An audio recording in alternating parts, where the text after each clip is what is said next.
Welcome to It's Our Money with Ellen Brown, a look behind the curtain of global finance and monetary control with one of the foremost experts in the field. Author of the bestseller Web of Debt and the Public Bank Solution, Ellen Brown's groundbreaking work began the movement to create new American public banks. We'll look at issues surrounding the world of money and the systems and powers that control it, as well as the progress being made on the public banking frontier. The program is underwritten by Public Banking Associates, a national consultancy of experts advising government leaders pursuing creation of their own public banks at publicbankingassociates.com. There is a war, and there's a war for who is going to get the economic surplus, who is going to end up with all the real estate and all of the wealth and all of the infrastructure. Will it be the wealthy 1% or will it be the public? Will it be the 99% benefiting from publicly owned infrastructure that provides health and education? Or will all of this vast public wealth, the public assets, be privatized, turned over to the financial sector, privatized and financialized, and charging monopoly rents? If you listen to Michael Hudson long enough, you might think he's a pessimist about the prospect of our economic future. And you might be right. But one can't fault his historical knowledge and observation about how our money system works, who's working it, and who's getting worked by it. Hello, and welcome once again to It's Our Money with Ellen Brown. I'm Ellen's colleague, co-host, and senior advisor to the Public Banking Institute, Walt McRee. Today, we'll complete a conversation with Michael that Ellen started on our last program, in which he laid out the dynamics of monetary systems that rely on continuous circulation of money to maintain economic stability. When that circulation stops, it's very much like what happens to the human body when the blood stops. It stops functioning, which is why austerity policies that start to show up at times like these when there's economic stress are a little like putting a tourniquet around a main artery. But as Michael points out, this is actually what global financialists and corporatists propose by perpetuating massive and growing debt from which we cannot escape.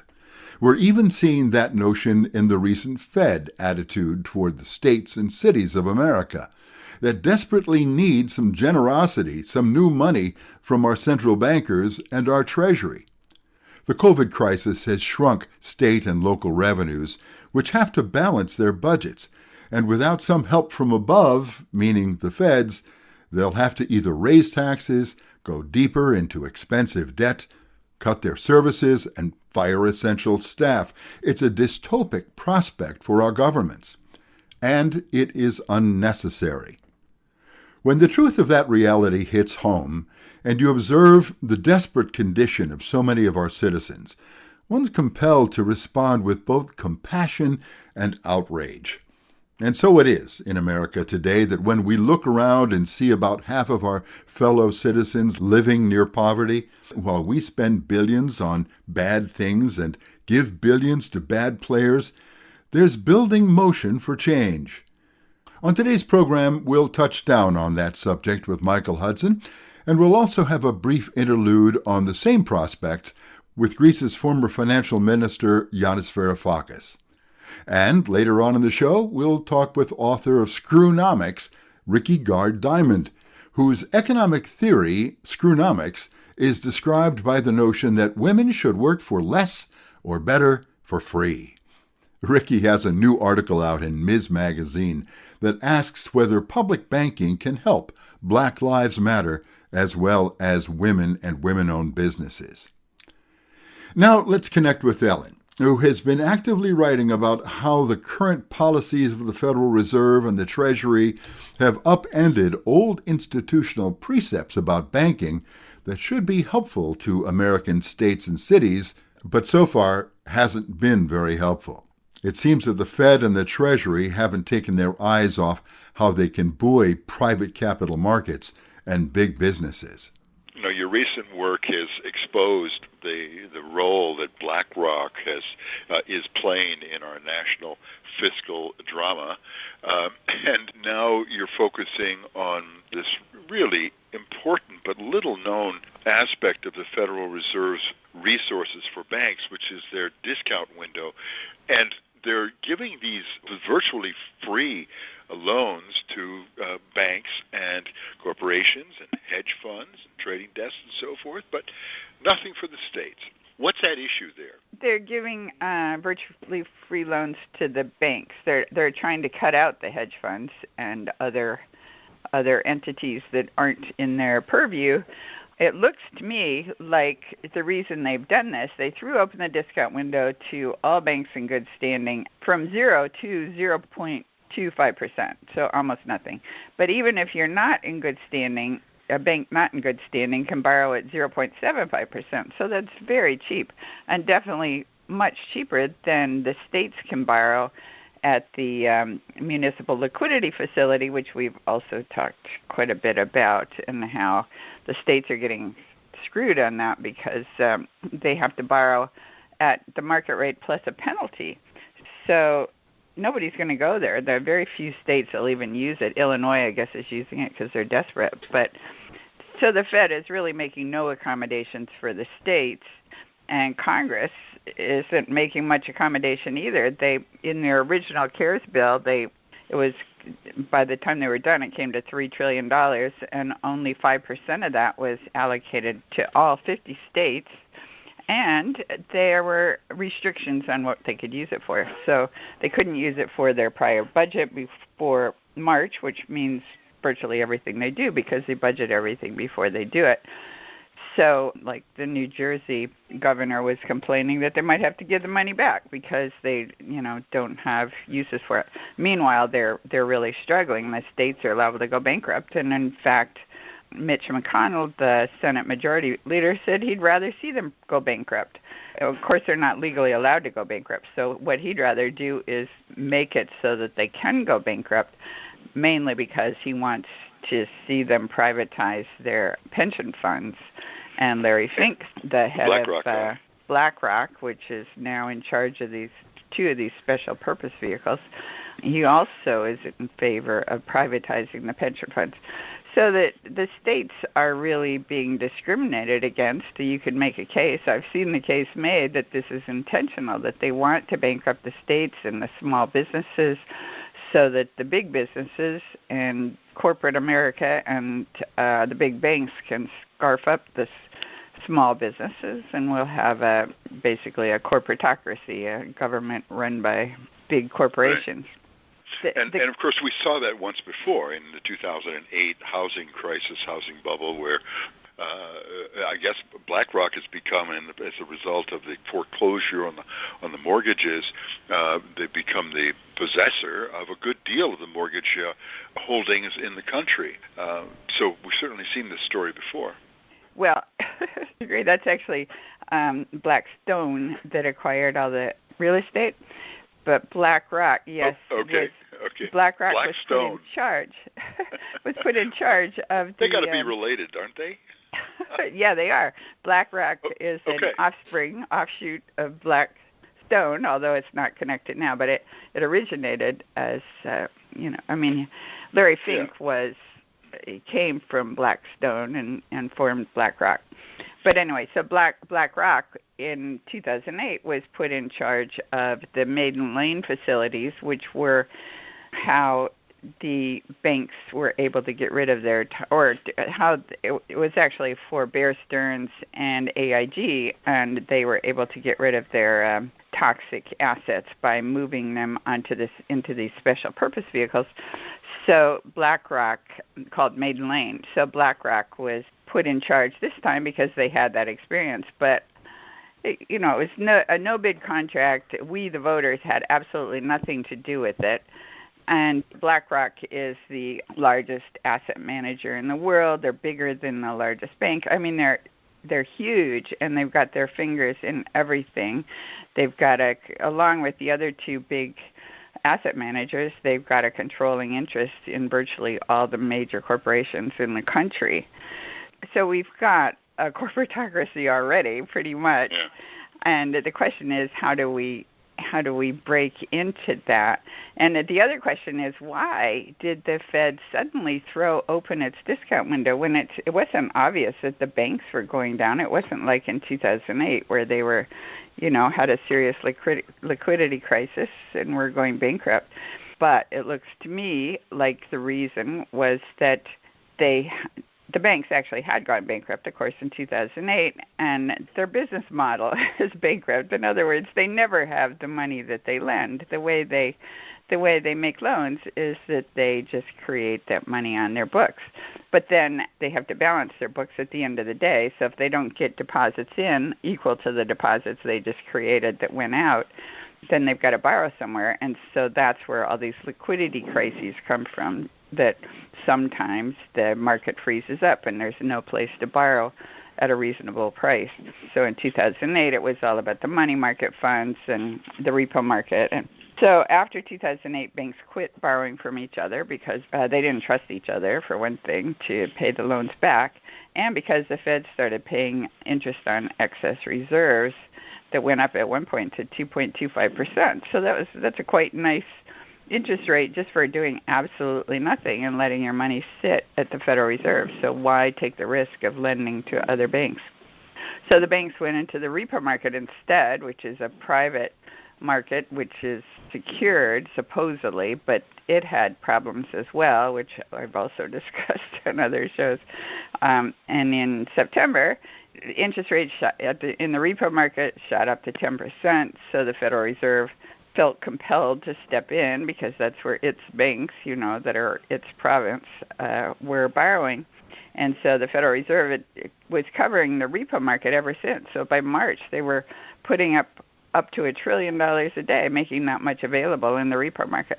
And that meant that, not just banks could get it, but hedge funds and other risky ventures that they didn't really mean to be making loans to.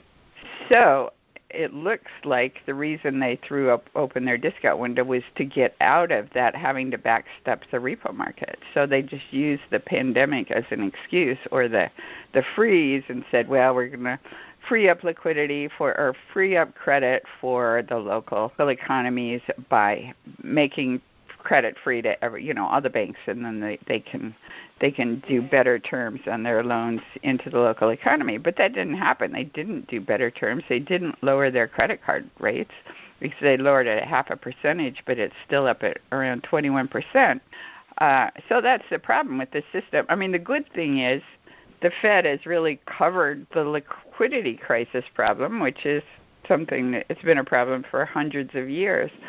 And by making the central bank's own liquidity available to all the banks virtually for free, that solves that problem. But the problem is they didn't put any conditions on it. So the banks don't have to lower their interest rates. They don't have to lend into local markets, and they don't. They use their money for other forms of investments or for lending to their big clients that are easier and, quite likely to pay, not as risky, I suppose. So what needs to happen is that the banks that get this big benefit should have to serve the public interest. They should be public utilities, but we, the little people, don't really have the leverage to pull that off. But what we can do is set up state banks, which can also then borrow at the Federal Reserve virtually for free and not have to worry about liquidity crisis. That seems to be about the only option since Congress has been so stingy. Their latest round, again, not providing much more for states at all. At least in the Republican part of the bill, the Democrats want to, put in 3 times the amount. Basically, we have a situation where we need more money. And the people, the states, the cities can't get it unless they pay a penalty and high rates. But the banks can get it really cheap. So here we have this systemic failure, or at least success, I suppose, if you're a corporatist, that only serves them and not us. And as you say, Ellen, the only way that we can get into that game is to have a bank, and that's what the public banking prospect offers. It's so obvious. We've seen articles around the country where they're saying, hey, we need to have these banks now. Right. So California now has a new bill on, AB 310, which would turn the California Infrastructure and Development Bank into a depository bank. There was a bill on last year to that effect. It wound up in suspense, as they say. It didn't make it through the committees. So this new one would use 10% of the Treasury's investment pool as deposits. And so the Treasury's investment pool has almost $100 billion in it. So 10% would be $10 billion. So that would be a quite large bank. Right now, the Infrastructure and Development Bank has a loan pool of $300 million. So that's going to be 30 times what it's got right now. Wow. And the concern of the treasurer was that this puts the state's deposits at risk, and they have other uses for their deposits, of course, especially right now. But the thing is, no matter what bank they put their deposits in, it's going to be the same arrangement where the bank will be using the deposits for loans, and then they cover any shortfalls in liquidity by borrowing somewhere. So the treasurer wrote in her opposition to this new bill, she wrote, often Fed funds, large CDs, and brokered listed deposits are available only as long as a bank is willing and able to pay for their use. A bank may not be able to attain these non-core deposits if it becomes uncreditworthy, is restricted by law due to a weakened capital position, or is otherwise unable to pay above market rates. But that's the thing. That was before the Federal Reserve threw open its discount window at even for banks that were not in good standing. In other words, that are maybe not creditworthy, they'll still lend at 0.75%. So that's an extremely good rate. So I think the Fed has got that aspect covered. It's not actually risky. I mean, it's always risky if you make loans that aren't going to get paid back. So you still have to, balance your books. But those toxic loans, now the Federal Reserve is buying all sorts of toxic assets off the banks as well, whether he would buy them from a public bank or it would buy them from a public bank, remains to be seen. But definitely banking has become much less risky than it was. And the state's monies will be no less at risk by being in its own state-owned bank. The state's monies in its own state-owned bank will not be more at risk than in any other local bank or any other bank where it's kept.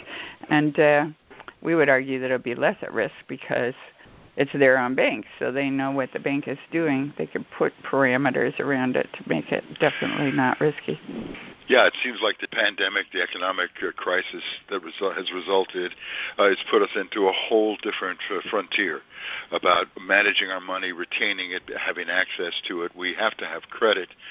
Certainly our government seems to be only serving one side of the equation and letting the people struggle.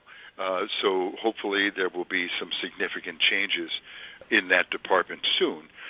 Sorry to see that Congress hasn't been more generous in its last rounds with this. But the game's not over. The story's not over yet, unless they throw us into some major depression or recession through austerity, through depriving us of the money that we need to make our economy work.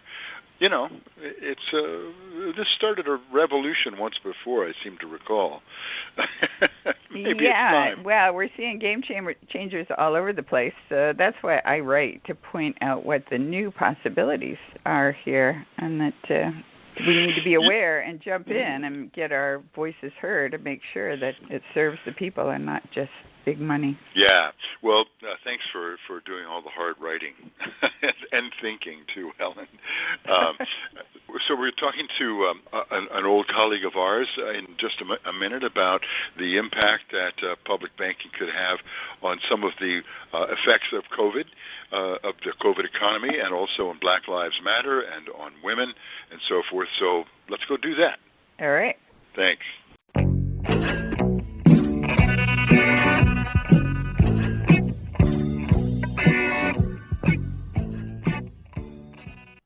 Michael Hudson opened this program with a comment about a virtual war that is underway globally between financial interests and institutions and the public's interest and needs.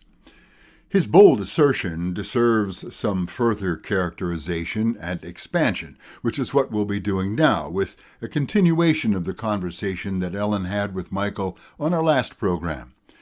Michael's world renown as an economist, archaeologist, professor, banking expert makes his claims important, if difficult, to hear. His comments are no nonsense, tell it like it is, matter-of-factness, that what the world is going through economically is not just some business cycle or coincidental cataclysm caused by a pandemic.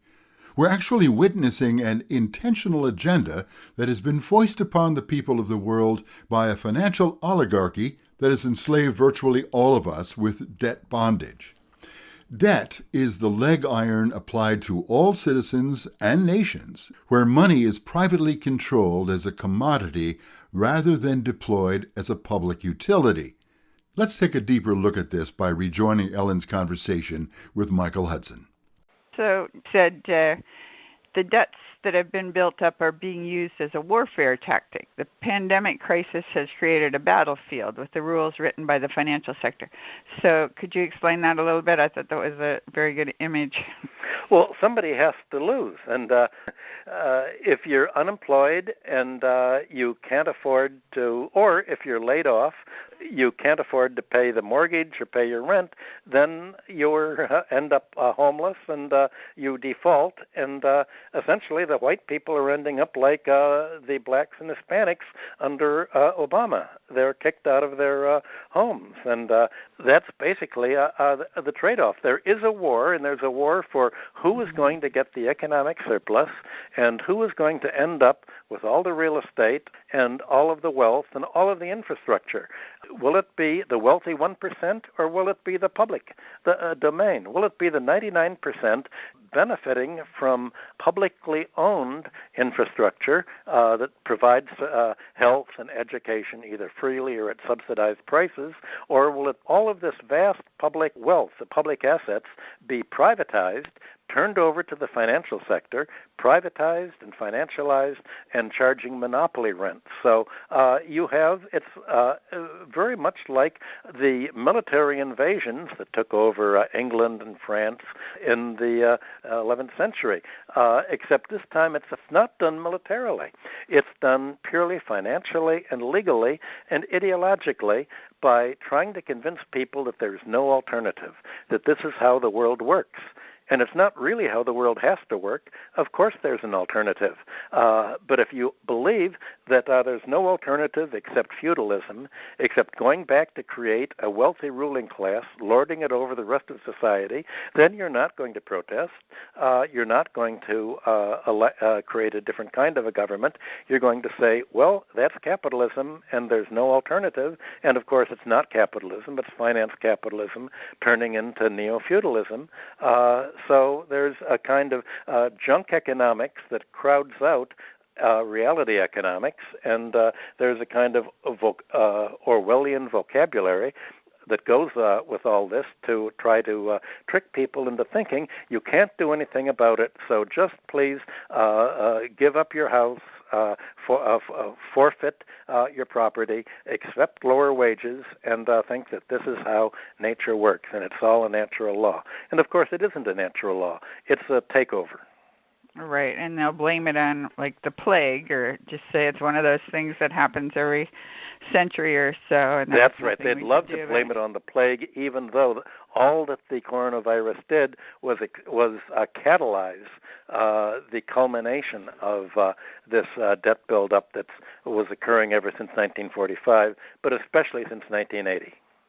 Right, and the Federal Reserve bailed out the banks all the way back in September. I mean, we could have said then, if we, Congress could have said then, you guys are bankrupt and we're going to, either we'll take you over, but the deal is that we're not just going to pay off your debts and give you back to the private investors. We want you to be a public utility. That's what we were different people had written that the next time this happens, we need to nationalize the banks. We need to put some conditions on bailing them out. But we didn't get that chance because the Federal Reserve just took it upon itself to backstop the repo market, and then in March they just flung open their doors and dropped the interest rate to 0.25% for all banks in good standing. And nobody, Congress didn't get to argue about this bailout, so I don't see where we have any leverage to force them into bankruptcy. The problem is that the Federal Reserve and central banks in general are part of the class war. The Federal Reserve should not have been created and needn't have been created. When it was created in 1913, it was created specifically for Wall Street to take over the Treasury. The Treasury had been doing everything that the Federal Reserve had been doing. It had been managing the money supply. It had been distributing money throughout the country. I've written articles on my website on this. The central banks are created to take monetary policy out of the public domain, out of the Treasury, out of electoral politics, and to make it part of unelected politics. Creating the Federal Reserve is the number one policy of oligarchy. Once you create a central bank that is independent from politics, you've essentially moved from democracy to oligarchy. And that was the intention of J.P. Morgan when he and his fellow bankers designed the Federal Reserve specifically to exclude Washington. Washington and the Treasury weren't even allowed on the Federal Reserve Board as it was first structured. It was Franklin Roosevelt who put the Treasury back on. So basically, all of the functions that are performed by the Federal Reserve today and used to be performed by the Treasury should be returned to the Treasury, and the Treasury should manage the money supply in the public interest, and credit and loans, and extend credit for purposes that are deemed to be in the public interest, not the Federal Reserve, which is independent and antithetical to the public interest, directly averse to the public interest. The inherent policy of the Federal Reserve is to create a depression. That is what debt deflation is. As long as you have the Federal Reserve and a privatized banking system, you are mathematically creating the dynamics of exponential debt growth, leading to permanent debt peonage for the economy, permanent until there's a change in the system, and the system can only be changed from without. I was thinking about on the war analogy. If we really were at war and the federal government said, all right, you stop everything you're doing and start making weapons, and we'll pay you for it. And then we paid the people the same amount that they were making at their jobs, we would not consider that inflationary. I mean, and of course they're making weapons that are just going to blow up. They're not creating food or any kind of consumer goods that people need. Or it's just like Roosevelt said about digging ditches and filling them back up. It doesn't matter what you put the workers to work on. The idea is to get money into the real economy, and that is what stimulates the economy, and that it's not inflationary till you run out of supplies. So I suppose since we have this lockdown, which is forced by the federal government, then it seems to me that the government is responsible for paying all the damages for forcing that on the people. Well, philosophically, you could say that, but the role of the banking system is not to put money into the hands of the population. It's to put debt into the hands of the population and extract interest and fees. Credit card companies make more money from penalty fees than they make in interest. And that's because the interest rate is something like maybe 11% officially, but then the penalty fees are 29%. So much more money is made by driving the economy bankrupt than is made by a thriving economy, at least for the financial sector and for the banks. So the financial sector makes most of its money by bankrupting the economy. That's the dynamics, and that's what economic model building should be all about. But the economic models that are used in the mainstream leave debt out of account, and it's as if the whole economy works on barter. It's like talking about debt today is like talking about sex 100 years ago. It's more repressed than anything Freud talked about. Anything except talking about vaccines. So it seems like we're sort of stuck. Like you say, whoever they are, don't want to save the economy. They want to exploit the economy, and they're perfectly happy to have it be going the way it is because it's an opportunity to snatch up all the real assets like they do every time we have a boom and bust cycle. So we really are at war in the sense that we really have to use all our weapons. So, of course, our argument at the Public Banking Institute is that we should set up public banks, and then we can use those facilities that the Federal Reserve has set up for public banks. It looks to me, now that any bank in good standing can borrow for free, does that mean you don't really need deposits, that you can pretty much cover your liquidity just by going right to the Federal Reserve? I mean, they got rid of the reserve requirement, and they're going easy on the capital requirement. They say, well, capital is for an emergency, and this is an emergency. So yes, banks don't need deposits at all. That's the essence of modern monetary theory. There's a popular impression that banks lend out money that people have saved up. But that's not what they do at all. Remember what I spoke about earlier here. If you go into a bank and want to take out a mortgage or to buy stocks and bonds, or if you want to borrow $1 billion to raid a company and fire the workers, the bank will simply create the money and lend to you. The bank doesn't say, well, we have to wait for somebody to save that money to lend to you. They just create it electronically. It's not dropped out of helicopters. It's created electronically on computers. And we'll create the money, an asset and a liability. Our asset is your IOU. Our liability is to your bank account that now you can spend the $1 billion to take over a company, fire the workers, reopen the company in Vietnam or China, and import goods to unemploy and undersell American industry. That's why we've deindustrialized. Deindustrialization is the byproduct of financialization and privatization. If you financialize and you privatize, you cannot industrialize because you'll become so high cost of having to pay debt service in the fire sector that you can't afford to compete with countries that have not committed financial suicide in the way that the United States and England have done. Wow, that's a very good point. So the banks are always running into liquidity crises, as they say, because they're pretending to lend the deposits, but they don't really have the deposits. So if the depositors come for their money and the borrowers come at the same time, they've got to scramble around to get the money. So they used to borrow from each other, and then they quit because they didn't trust each other and because the Fed started paying interest on excess reserves. So what was the point? They were already making money just by leaving it at the Fed. And then they started borrowing at the repo market, and then that collapsed for liquidity reasons. So it's always this liquidity thing. So am I right, though, that the Fed has now just made liquidity like free? Any bank can just say, yeah. The Fed is, in effect, the depositor that has made up the gap. If the banks need money, the Fed creates it. Right. So that's something we need to capitalize on by forming our own banks. Yes, if the Fed can do it to finance the 1% getting enormously rich, why can't it create a similar wealth for the 99%?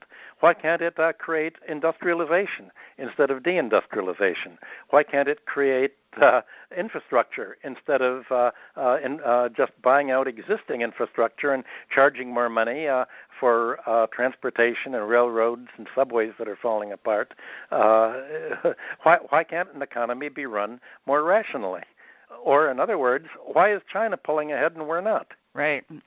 Totally agree. All right. So I guess we're coming up to more than the end of our time. So do you have any closing words you want to wrap up with?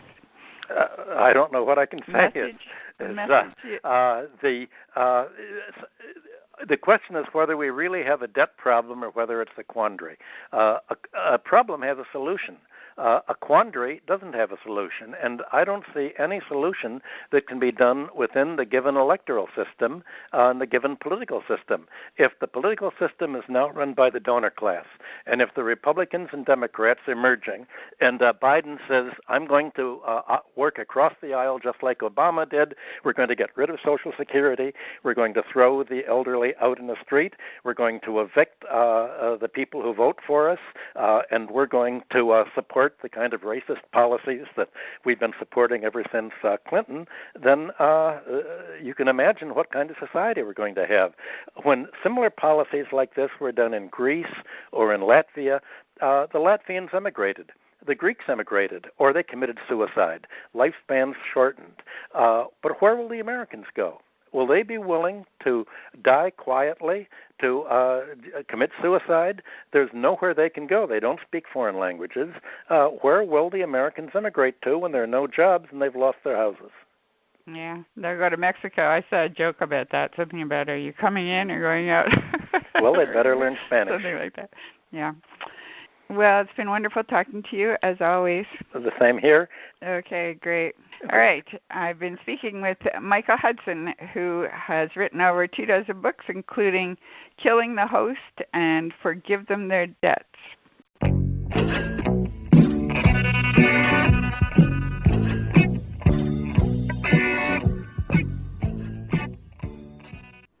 I'm going to do something a little different for our show now. Something I'll call a little Michael Hudson rejoinder interlude, by bringing in the voice of one of his friends, whom he's helped back in 2015 during the Greek economic crisis. I'm talking about Greece's former finance minister, Yanis Varoufakis. Varoufakis has gained an international following for his clear and outspoken counsel on economic realities, both in the EU and across the world of private capital. He's been leading a populist political agenda in Europe to redemocratize, as he would say, the European Union, which he has repeatedly said is on the brink of survival. One of the reasons is that its economic system has undermined the integrity of each country's natural economic stability and integrity by conjoining these disparate nation-states into a centralized bureaucracy and a centralized monetary control system, which is essentially controlled by powerful financial interests. In this way, the peoples of Europe have been saddled with economic and monetary programs that don't reach the interests of the people and have undermined many of their countries' economies. Observers think that these are pivotal days for the EU. Varoufakis and his colleagues at DM25, which stands for Democracy in Europe 2025, are beginning to take their places in the halls of EU politics, and they're facing the long odds of taking on the massive capital machine of central banks and their political controls. The short section of a commentary that I'm going to play now is borrowed from Double Down News, a Eurocentric media channel, and it captures Yanis talking about capitalism in a rather provocative way.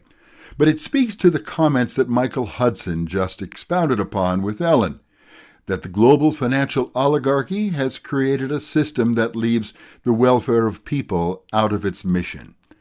Let's listen to a few minutes of Yanis Varoufakis as he outlines our capitalism predicament. Capitalism is a remarkable system. On the one hand, it produces remarkable wealth and fantastic technologies by which to create more wealth.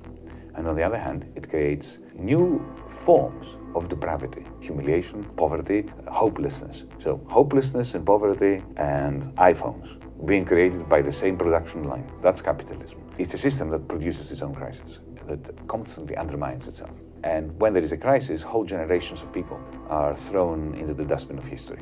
Since our generation's 1929, which of course took place in 2008, the number one task of the establishment was to shift the bankers' losses onto the shoulders of the weakest citizens, effectively transfer huge wealth to the bankers from the have-nots. But austerity leads to very low levels of demand, which leads to very low levels of investment. So you give all this money to the bankers, whether you've printed it or actually transferred it. They look at the plebs out there. They realize that, these people can't buy our stuff, so they don't invest in production. So what they do is they use the money that has been transferred to them and they buy back their own shares. So their assets go up, share prices, bonuses, and so on. House prices go through the roof. And at the same time, there's no investment. So this contributes to humanity's failure to do anything about climate change, because unless you invest in green technologies, it won't happen. And it also contributes to the perpetuation of economic disaster that then requires more austerity. But in order to continue along the lines of this catastrophic route, you need more doses of authoritarianism in order to impose those idiotic policies on the many. You have the nationalist international on the one hand and the international of horror on the other, the bankers, large corporations, and a political class that has been fed by those oligarchs, groomed by them, lobotomized by them, and of course the media that are owned by the same oligarchs, whose job is to peddle the views of the establishment. So we need to reclaim liberty when it comes to economic decision-making. Now nobody has any decision-making powers or freedom or choice, except for the very, very few who have the capacity to transfer their losses onto the shoulders of everyone else. But we have no right to be empirical about it. Unlike the weather, which is independent of what we think about it, history is made by people who don't give a damn about predictions and who do what they think is right. We need to reclaim control of our financial freedom. That was Yanis Varoufakis, with thanks to Double Down News.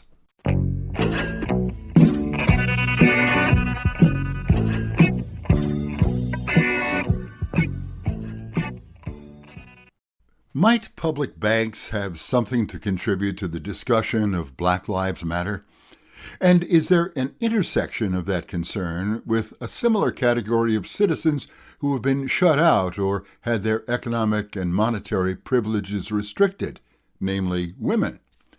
Our next guest was recently featured in Ms. Magazine with an article discussing just those concerns.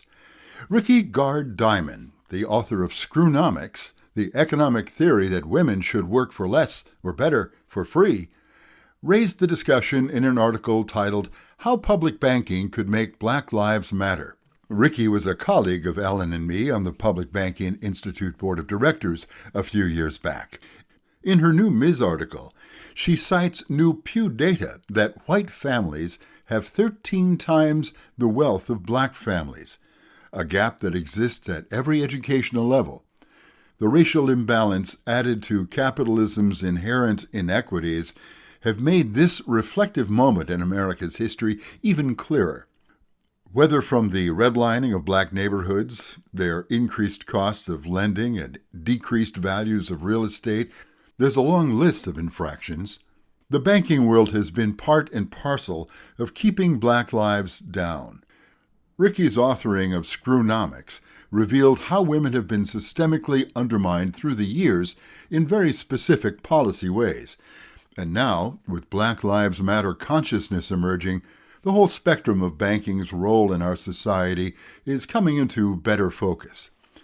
Public banks, in fact, do have something to contribute.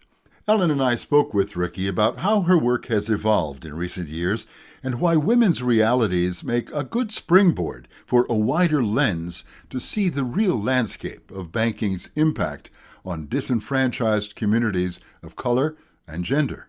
Women know that the economy is relevant to them, but I think for the most part, they're jumping on board what already existed, and women had very little to do, if anything, to do with the institutions that are now, accepted as part of the economy and dominated by Wall Street and Washington, where money continues to speak in a male voice largely.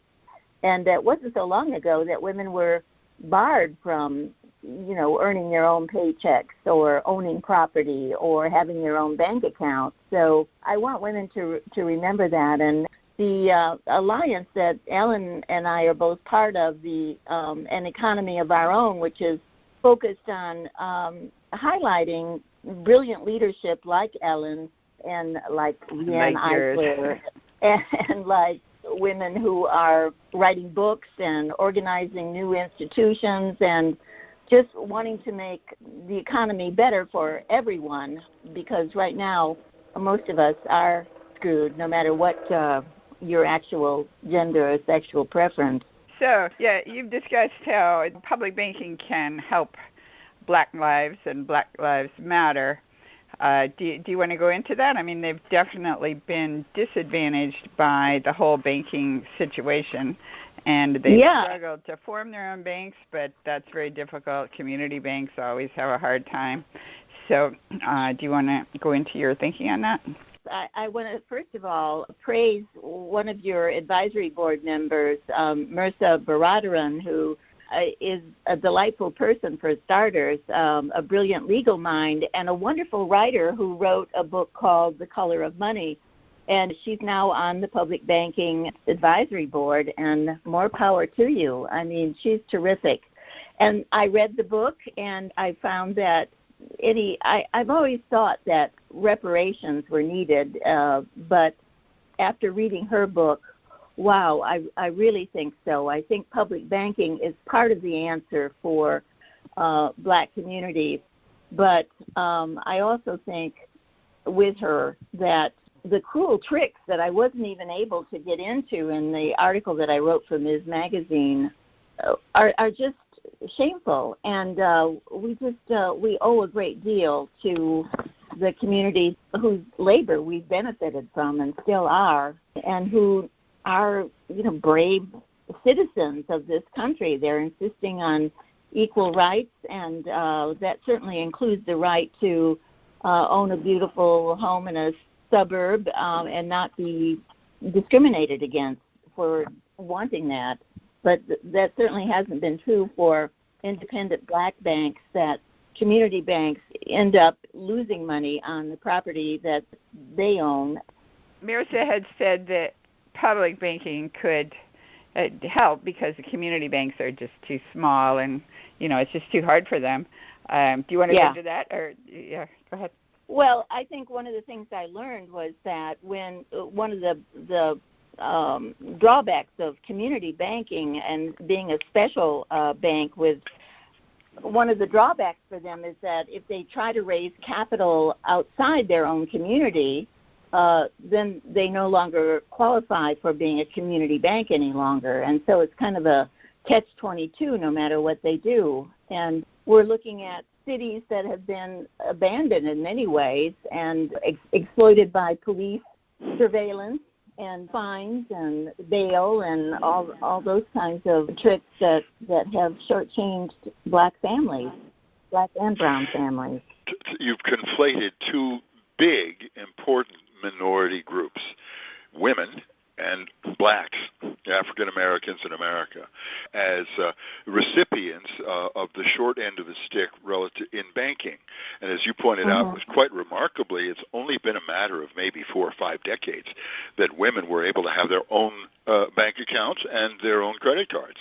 But as we know through the history of America, that the Black families have been cut out of so many of the financial services, and that the community banks in those communities have disappeared. Well, how does a public bank serve that? How do you see public banks coming to the rescue for both of those groups? Well, a public bank is rooted in the neighborhood, in the state or in the city that has such a bank, and Black families pay taxes and pay fees, driver's license fees, and that's the kind of public money then that could be pooled and used to capitalize a public bank.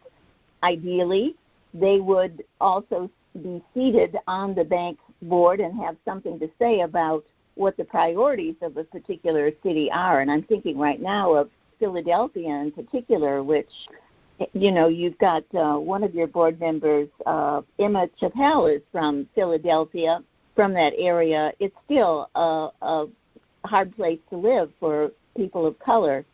One of our board members is working hard to promote cooperative businesses, a new form of ownership of businesses, and a different philosophy than most businesses in the United States. And so I think combining those interests as well would be really helpful to most often women do want to have more cooperative relationships. They're not waging the economy as war. and winning, they want to have a good neighborhood and a good state and a friendly place to live and a peaceable place to live. And I think women serving on that public banking board in that city, in that state, would make a big difference. Yeah, I would add that, the difference between a public bank, or two differences. One is that the public bank actually has a mandate to serve the public. So the Wall Street banks could do it. They just don't have any interest in doing it. And the community banks don't have the wherewithal. The community black banks obviously will try to do it and have tried to do it. But, for example, MIRSA is heavily into postal banking. That's a giant network. So obviously the federal government has a lot of resources that a local community black bank wouldn't have. And I just, in the earlier part of our show, discussed the fact that the Federal Reserve has opened up its discount window to all banks. Banks in good standing get to borrow at 0.25%. No stigma. There used to be a stigma attached, but now anybody can, or any bank in good standing can do that, and even banks that aren't in good standing can borrow at 0.75%. So you've got the ability now to go right to the trough and get virtually free credit. And public banks or local community banks would have the incentive to actually pass those benefits on to the local community. Plus, of course, they cut out all the middlemen, so they save money, and then in that way they can pass on cheaper loans as well. Mm-hmm. The cheaper credit is really important, but I think another important piece of public banking is the trust that it builds in communities. And I think we have a kind of shortfall in trust these days, and it wouldn't hurt at all to have more collaboration and more cooperation on public service of the kind a public bank can provide. Yeah, good point. Yeah, the banking frontier has changed because of our work in public banking. It brings to the table the voices that have not had any power or any place to stand, as you point out, having women on boards of directors, but certainly empower and shapes the way that a public bank could work. But two, both blacks and women have been receiving the strongest negative effects of this COVID crisis. For a variety of reasons, their jobs, their lives are at greater risk. And so presumably, and really intentionally in the California bill that Ellen just mentioned, there's a very deliberate allotment and targeting of minority banks, of women-owned businesses, of cooperative businesses, all of the things that the ideas and of the emerging systems and mechanics that we want to see as people being the public. So I think it's very exciting that you've helped to create this frontier for women to participate actively and look more closely at how economics disadvantages them and how they can grab hold of new levers. Yes, and I'm so happy to hear about what's happening in California, because it is something that needs to happen across the nation, because women are shortchanged, but black women in particular are very much shortchanged, and they're powerful leaders. We see that in our communities too, and to plug in that kind of powerful, spirited leadership into banking, wow, it'd be a good thing for all of us, I think. Right. Absolutely. Well, Rickey, thank you. We've appreciate the time for your sharing this growing field. I think all citizens in America have been moved to the front lines of concern about how we're going to protect and systemically and collectively our families and our communities. Time to take the power back, and women are doing a great job so far.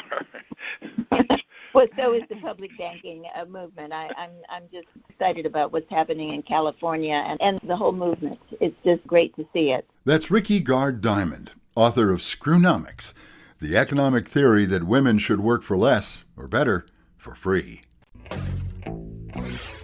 Well, that's it for this edition of It's Our Money with Ellen Brown. Our thanks to our guests, our sponsor, Public Banking Associates, and to you for listening. Be sure to check out Ellen's latest writings on the economy and the changing world of money by visiting ellenbrown.com. And for more information on public banking, visit publicbankinginstitute.org. For information on how local and state government leaders can obtain professional insight and counsel about public banks from key national experts, visit publicbankingassociates.com. I'm Walt McRee. See you next time on It's Our Money with Ellen Brown.